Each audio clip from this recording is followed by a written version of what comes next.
नमस्कार, मी शीतल स्वागत करते आपलं संपूर्ण धार्मिक या युट्यूब चॅनलमध्ये। जगन्नाथपुरी वैष्णवांचे महास्थान। वैष्णवांमध्ये आपल्या शास्त्रामध्ये एकादशीला फार महत्व आहे।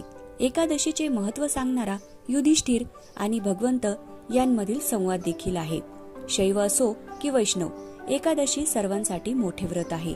मात्र जगन्नाथ महाप्रभूंना पुरी या क्षेत्रामध्ये एकादशीच्या दिवशी सुद्धा भात खिचडीचा नैवेद्य दाखवला जातो। महाशिवरात्री असो की बाकी कोणता उपवास, 12 महिने भगवंताला नैवेद्य दाखवला जातो। वर्षभरातून 24 एकादशी येतात।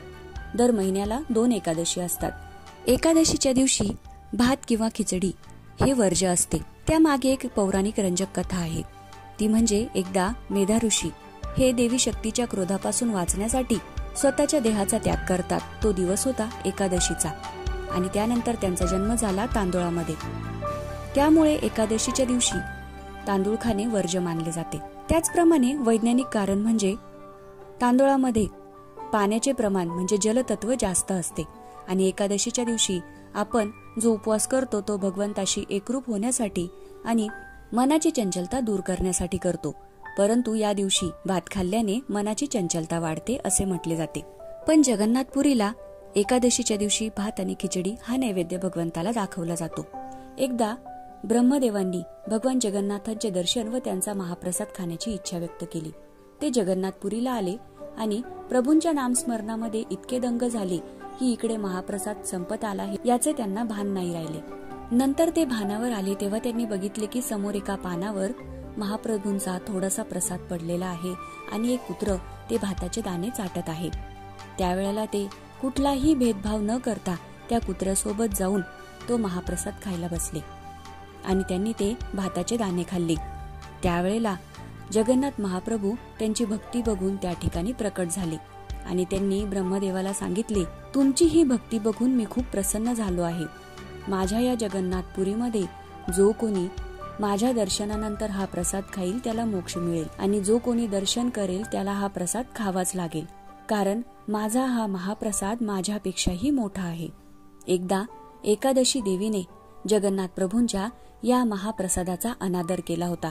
त्यामुळे जगन्नाथांनी एकादशीला जगन्नाथपुरीला उलटे लटकवले।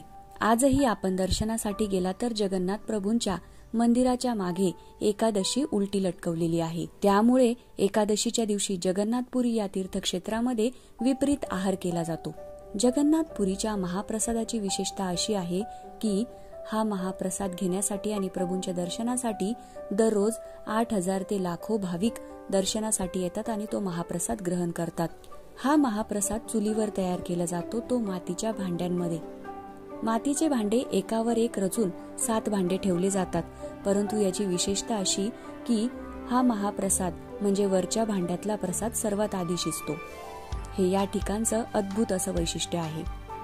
त्यामुळे जगन्नाथपुरीच्या महाप्रसादाला खूप महत्व आहे आणि एकादशीच्या दिवशी सुद्धा भात खिचडी हा प्रसाद या ठिकाणी खाल्ला जातो आणि भगवंतालाही नैवेद्य दाखवला जातो।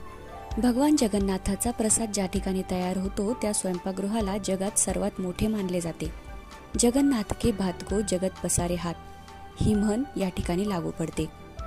मित्रांनो, आजच्या पुरतं इतकंच। पुन्हा भेटूया पुढच्या व्हिडिओमध्ये। हा व्हिडिओ तुम्हाला आवडला असेल तर व्हिडिओला लाईक करा आणि शेअर करा, म्हणजे ही माहिती सर्वांपर्यंत पोहोचेल। आणि कमेंटमध्ये जय जगन्नाथ लिहा। धन्यवाद।